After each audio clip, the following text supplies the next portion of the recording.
இந்த தேர்தலில் திமுக தோத்துட்டா ஆளை குழி தோண்டி புதைச்சி மரத்தை நட்டுருவாங்க, வேலை முடிஞ்சிடும். ஏன்னா ஸ்டாலின் கிட்டத்தட்ட வயோதிகம். ஸ்டாலின் ஏற்கனவே உடல் பிரச்சனை உள்ளவரே, அவரால் பெருசா முன்ன மாதிரி செயல்பட முடியல. தான் இருக்கும்போதே தன்னோட மகனை முதலமைச்சராக்கி சீனியர் தலைவர்களுக்கு மத்தியில ஒத்துக்க வச்சுக்கணும். திமுகவில் இருக்கிறவங்க பூரா கொத்தடிமை தான், இதுல என்ன சீனியர் ஜூனியர்னு இருக்கு. ஸ்டாலின் இருக்கும் போதே உதயநிதியை கொண்டாந்து முன்னாடி நிறுத்திட்டா சின்னவர் வாழ்கன்றுவாங்க. இப்பயேதான் காலில் விழுந்துட்டு இருக்கானுங்களே, அது மாதிரி விழுந்துருவாங்க. பட் ஆனா உதயநிதிக்கு போட்டியா கனிமொழி நாளைக்கு வந்துடக்கூடாது, இல்ல குடும்பத்திலேருந்தே வேற யாரும் கிளர்ந்தெழுந்து வந்துடக்கூடாது அப்படிங்கறதால முதல்வர் அப்படிங்கிற ஒரு அதிகாரத்துல உதயநிதியை உட்கார வச்சா அதன் பிறகு யாரும் அவர்களை எதிர்த்து வர்றதுக்கான சாத்தியம் இல்லை. அப்ப எப்படியாவது 2026 தன்னோட மகனை முதல்வர் ஆக்கணும் அப்படிங்கிறது தான் ஸ்டாலினோட கனவு.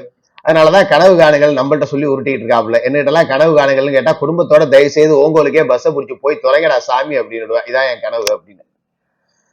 இந்த 2026 மிஸ் ஆயிடுச்சு அப்படின்னா ஜென்மத்துக்கும் உதயநிதியால் முதல்வராக முடியாது. கருணாநிதி குடும்பத்தின் கையில் இருந்தும் திமுக போவதற்கான சாத்தியம் இருக்கு.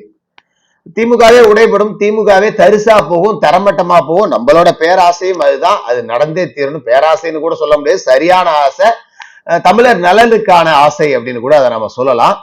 அதனால இந்த தேர்தலில் தோத்துட்டா அதன் பிறகு இவனுங்க ஆட்டம் போட்டதுக்கு, பண்ண ஊழலுக்கு, கேப்மாரித்தனத்துக்கு, பிள்ளகாத்தனத்துக்கு எல்லாத்துக்கும் சேர்த்து அடுத்தடுத்த ஏஜென்சிகள் வந்து ஆப்படிச்சுக்கிட்டே இருப்பாங்க. அப்படிங்கிறதால இது திமுகவுக்கு ஒரு வாழ்வாசாவா தேர்தல்.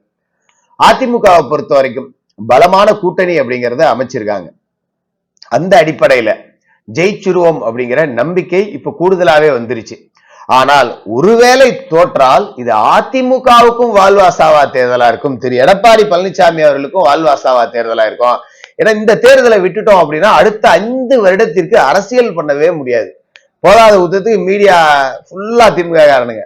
அவ்வளவுதான், எடப்பாடி பழனிசாமி ஒரு லீடர் மெட்டீரியலே இல்லை அப்படின்னு சொல்லிட்டு பரப்பி அதிமுகவுக்குள்ளே ஏகப்பட்ட குழப்பத்தை உண்டு பண்ணி திரு எடப்பாடி பழனிசாமி அவர்களுக்கு எதிரான பலரை கிளர்ந்தெழு செய்யக்கூடிய வேலை நடக்கும். அதிமுகவை உடைக்கக்கூடிய வேலைகளை பிஜேபியே செய்யும். அதனால இது அதிமுகவுக்கும் வாழ்வாசாவா தேர்தல். மறுபக்கம் டிவிகேவுக்கு தான் இது உண்மையான ஒரு அக்னி பரீட்சை. என்னன்னா டிவிகேவோட பலம் என்ன அப்படின்னு பாத்தீங்கன்னா ஒரே விஷயம்தான், எவ்வளவு ஓட்டு வாங்குவாங்கன்னு யாருக்குமே தெரியாது. 5% வாங்கலாம், 50% வாங்கலாம், 5 முதல் 50 வரை சொல்றேன் நான். ஆனா இந்த தேர்தலில் தங்களோட பலத்தை நிரூபிச்சே ஆகணும், வேற வழியே கிடையாது. 10% 12% வந்துட்டு அடுத்த தடவை 5 சீட்டு தர 6 சீட்டு வர கூட்டணி வரியான்னு கேட்பாங்க. 2வது மக்கள் மனசுல விஜய் வந்துருவாருப்பா, ஜெயிச்சுருவாப்லப்பா. ஏன்னா ஒரு இந்த அதிமுக திமுகவை தாண்டி 3வதா ஒரு கட்சி வளர்றது அப்படிங்கிறது தமிழக வரலாறுலயே கிடையாது. திடீர்னு விஜயகாந்த் வந்தாரு 10.5க்கு, அப்படியே உட்கார வச்சுட்டாங்க. அப்ப விஜய் அவர்கள் பெருசா சைன் பண்ணா மட்டும்தான் டிவிக்கேன்னு ஒரு கட்சி இருக்கும். இல்ல நான் 15% வாங்குறேன் 12% வாங்குறேன்னா அடுத்த வாட்டி 25 சீட்டு தர கூட்டணிக்கு வரியான்னு மட்டும்தான் கேட்பாங்க. அதுக்கு பிறகு விஜயலாம் எங்கப்பா ஜெயிக்க போறார் அப்படிங்கிற நிலைமை இந்த நடுநிலையா இருக்கக்கூடிய எந்த கட்சியும் சாராத மக்களுக்கே வந்துடும். அப்ப முதல் தேர்தலையே நீங்க பெருசா உங்களை நிரூபிச்சாகணும், குறைஞ்சபட்சம் ஒரு 40 தொகுதியாவது ஜெயிச்சாகணும். அப்படி இல்லை அப்படின்னா புஷ் அப்படின்னு முடிஞ்சிடும். அந்த வகையில டிவிகேவுக்கும் இது வாழ்வாசாவா தேர்தல் தான். ஆனா கள நிலவரப்படி கூட்டணி இல்லாம தனித்து விடப்பட்டிருக்கார் விஜய். காங்கிரஸை நம்பி மோசம் போயிடுவார் அப்படின்னு நான் 2 மாசமா கத்திக்கிட்டு இருக்கேன். காங்கிரஸ்காரன் வரவே மாட்டான், காங்கிரஸ் மாதிரி ஒரு கொத்தடிமை திமுகவுக்கு கிடைக்கவே கிடைக்காது, விசிகாவை விஞ்சிய கொத்தடிமைகள் தமிழக காங்கிரஸ்காரர்கள் அப்படின்னு நான் படிச்சு சொன்னேன். ஆனா காங்கிரஸ் வந்துரும், செங்கோட்டையன் இருக்காரு, தினகரனை கூட்டிட்டு வந்துருவார், இப்படிலாம் டிசைனா விஜய் அவர்களை ஒரு கூட்டம் நம்ப வைக்குது. நிறைய திமுகவோட ஸ்லீப்பர் செல்ஸ் உள்ளே இருக்காங்க அப்படிங்கறதையும் நான் பல தடவையா சொல்லியிருக்கேன். அந்த அடிப்படையில விஜய் அவர்களுக்கும் இது வாழ்வாசாவா தேர்தல் அப்படிங்கிறது தான்.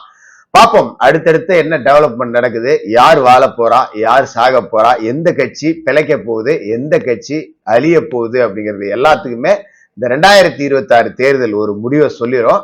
கிட்டத்தட்ட இந்த சில்லற கட்சிகள் எல்லாத்தையும் ஏற கட்டக்கூடிய ஒரு தேர்தலா இருக்கும். இந்த 2 தரப்புலையும் கூட்டணி பேசிட்டு 300 கோடி தெரியா 500 கோடி தெரியான்னு இவர்கள் எல்லாம் தொண்டர்களை வித்து பொழைக்கக்கூடிய வேலைகளை 2026க்கு அப்புறம் செய்ய முடியாது. எல்லோரும் செல்லா காசாவார்கள். வலியது மட்டும்தான் பிழைக்கும், வலியது யார் அப்படிங்கிறத மக்கள் தீர்ப்பு தான் சொல்லும். பாருங்க